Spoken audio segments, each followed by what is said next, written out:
안녕하세요. 이거해볼레이 주린이 채입니다. 오늘은 주식시장이 오픈을 안 하는 주말 토요일인데요. 간단하게 제가 어떤 방식을 생각을 하고 투자를 하는지 여러분께 말씀을 드릴까 해서 오늘 영상을 제작하게 되었습니다. 시작하기에 앞서 저는 캐나다에서 지금 투자를 하고 있고 웬만하면 캐나다와 미국 주식에만 투자를 하고 있습니다. 또한 기본적으로 마진 계좌가 아닌 캐나다 안에서 쓸 수 있는 TFSA라는 투자 프로그램을 통해서만 지금 투자를 하고 있고 이쪽으로만 투자를 하려고 생각을 하고 있습니다. 만약에 돈을 많이 벌어서 세금을 많이 내야 된다면 RRSP까지 사겠지만 만약 그렇지 않다면 굳이 따로 살 생각은 지금은 없습니다. 지금 보여드리는 건 저의 프로젝트입니다. 여러분께 계속 보여드렸고 저는 이런 식으로 제가 만들어 놓은 미래 산업 중심으로 해서 투자를 하려고 하고 있습니다. 여기에서 더 커질 수도 있고 들어간 회사들 중에서 이 회사를 매도를 하고 다른 회사를 들어갈 수도 있습니다.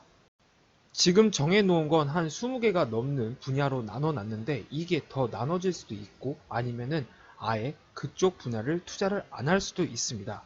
제가 오늘 여러분께 보여드릴 건 제가 이 방식을 왜 생각했는지에 대해서 말씀을 드릴까 하는데요.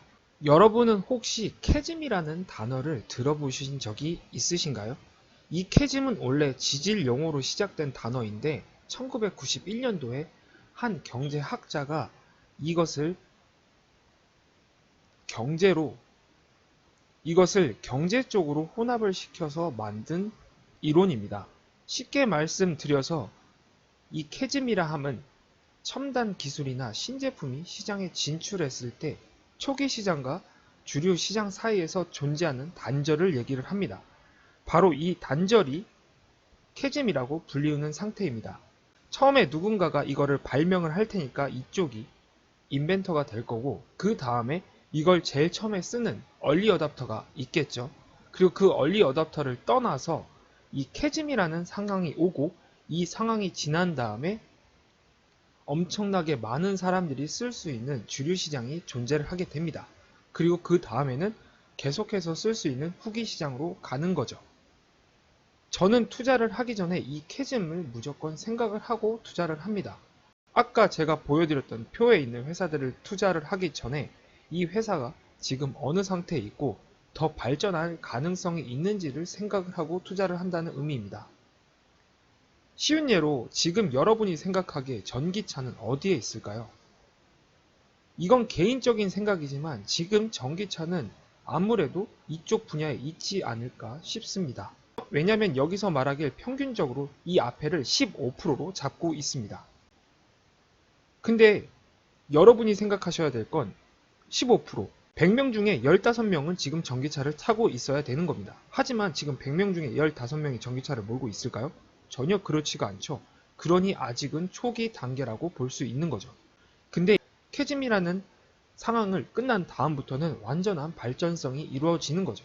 그래서 지금 이 캐즘 사이에서 엄청나게 많은 전기차와 관련된 회사들이 나오고 있고 우리는 그 회사들 중에서 성장 가능성이 있는 회사에 투자를 하려고 공부를 하고 있는 거죠.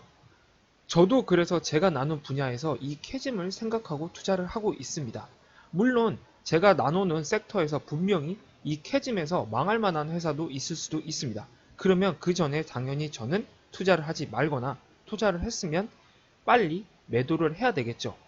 그러기 위해서는 개인적으로 본인들마다 이렇게 공부를 해야 된다고 생각이 듭니다.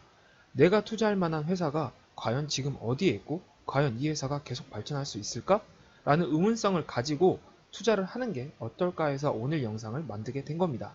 물론 투자를 하기에 앞서서 일부 전문가들은 지표를 봤을 때 그 지표가 플러스가 되면은 투자를 하란 식으로 얘기도 합니다. 저는 지금 전문가를 까는 게 아니에요. 하지만 여기서 생각을 해야 될 건 그럼 만약에 테슬라를 지표만 보고 투자를 했다면 언제 투자가 가능했죠? 네, 바로 테슬라는 작년부터 투자가 가능했습니다. 근데 만약에 테슬라를 이때 발명가 쯤에 투자를 했던 분이라면 어떻게 됐을까요? 그렇죠. 이미 엄청난 수익률을 거두고 계속 투자를 하고 있을 겁니다. 그래서 저는 무조건 지표만 보고 투자하는 것 또한 좋지 않다고 개인적으로 생각을 하는 거죠. 물론 지표만 보고 투자를 하면 아무래도 이쯤이 되지 않을까 싶습니다. 충분히 발전을 하니까 이때만 투자를 해도 여러분은 분명히 수익성을 볼 수 있어요. 하지만 이건 개인들만의 차이겠지만 만약에 내가 이 회사가 정말 발전 가능성이 있다면 굳이 이때 투자를 해야 될까요? 이때 투자하는 건 어떨까라는 생각을 갖게 되는 거죠. 물론 이것 또한 저의 지극히 개인적인 생각입니다. 제가 여기서 여러분께 오늘 간단한 표를 하나 보여드릴게요. 간단하다면 간단하고 복잡하다면 엄청 복잡합니다.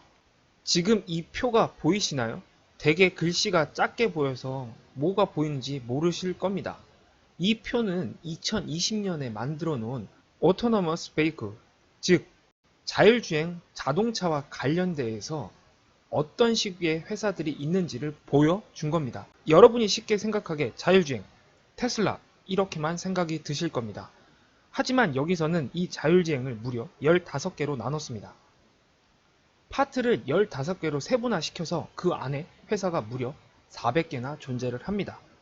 그 회사들이 다 주식이 있거나 그렇지는 않습니다. 주식에 상장되어 있는 회사도 있고 상장되어 있지 않은 회사도 있고 곧 주식에 상장될 만한 회사가 있을 수도 있습니다. 제가 여러분께 이걸 보여드리는 건 당연히 테슬라 하나만 봐도 좋은 회사입니다. 그러나 이렇게 나누고 보면 자율주행 하나만 따져도 15개의 분야로 나눠지고 우리가 투자를 한다면 이 15개 내에서도 투자를 할 수 있는 거죠.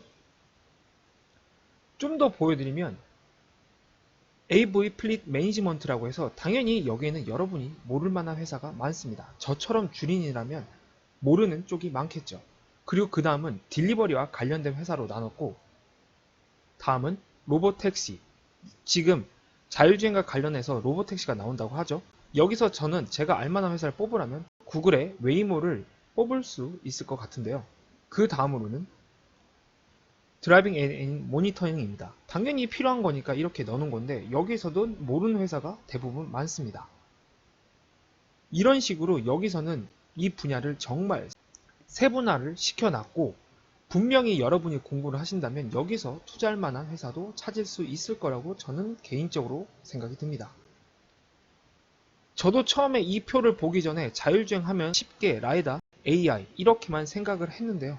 이 표를 보면서 내가 투자할 만한 회사가 찾으면 더 많이 있겠구나 라는 생각을 하게 되었습니다. 물론 대부분의 회사가 신생일 수도 있어서 투자하는데 위험도가 따를 수도 있습니다.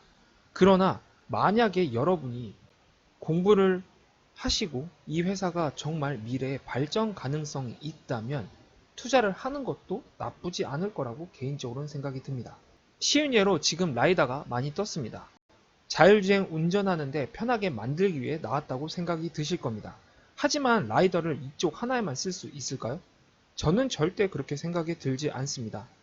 미래를 생각하게 되면 라이다를 통해서 여러 가지 실제로 보지 않은 상황에서도 물체를 구현화시켜서 그 앞에 있는 상황을 예측을 할 수 있는 거죠. 이런 식으로 보게 되면 라이다가 쓸 수 있는 산업이 꼭 자율주행뿐만 아니라 엄청나게 많은 산업에 쓰일 수 있을 거라고 개인적으로 생각이 듭니다. 그래서 저는 라이더 쪽에 좀 더 많이 투자를 한 거고요.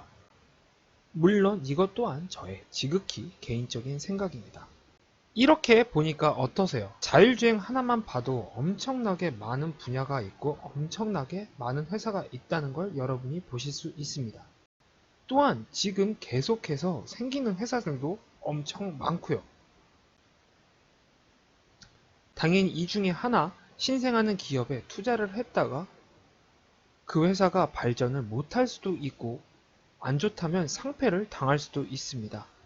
그러나 만약에 여러분이 그 회사에 대해서 정말 공부를 했고 그 회사가 미래 발전이 정말 좋다면 그쪽에 투자하는 것도 나쁘지 않다고는 저는 개인적으로 생각을 하는 거죠. 물론 이런 게 싫다면 ETF에 투자를 하던가 아니면 나중에 이 회사가 정말 발전을 하고 성장했을 때 투자하는 것 또한 나쁘지 않을 수도 있습니다. 물론 그것 또한 본인들의 투자 방식의 차이겠죠. 저는 오늘 여러분께 제가 어떤 생각을 가지고 투자를 하고 있는지를 보여드리기 위해서 이 표를 간단하게 보여드린 겁니다. 저는 지금 이 표를 또한 공부를 하고 있고 이 중에서 투자할 만한 회사가 있다면 투자를 하려고 생각도 하고 있습니다. 그렇게 되면 제가 만들었던 표 또한 더 세분화하게 나눠지겠죠. 그래서 계속 공부를 하다 보니까 끝이 없다는 생각이 들기도 합니다. 또한 이건 저의 지극히 개인적인 생각이지만 여기에 있는 게 꼭 차량뿐만 아니라 미래에 쓸 수 있는 쪽에 쓰인다면 그 회사는 더 발전할 수 있지 않을까 개인적으로 생각이 드네요. 그것 또한 공부를 해봐야 알겠죠? 저는 오늘 여러분께 이 캐즘과 관련해서 제가 어떤 방향성을 가지고 어떤 생각을 하고 투자를 하고 있는지를 간단하게 보여드릴까 해서 영상을 만들게 되었습니다. 다시 한번 말씀드리지만 저는 투자 전문가 그리고 경제를 공부하거나 주식에 엄청 오래 투자한 사람이 아닙니다. 시작한 지 얼마 안 된 주린이고 계속 공부를 하다 보니 나만의 생각을 가지고 그쪽으로 투자를 하는 게 좋을 거라 판단이 되어서 이런 식으로 공부를 하고 있는 걸 여러분께 보여드리는 거죠. 공부를 하는 데는 답이 없습니다. 분명히 여러분도 여러분의 방법이 있을 거고 그 방식으로 투자를 하실 겁니다. 나중에 돼서 본인의 투자한 방법이 맞아서 엄청나게 큰 수익을 얻는다면 그게 정답이에요. 방식이 다를 뿐이지 그게 불법은 아니니까요. 그렇죠? 여러분은 어떻게 투자를 하고 계시고 어떤 방향성을 가지고 계신가요? 오늘은 이렇게 간단하게 영상 마치고요. 저는 내일 또 다른 영상으로 여러분과 찾아뵙도록 노력을 해보겠습니다. 지금까지 이거 해볼래의 주린이 제이였고요. 그럼 안녕!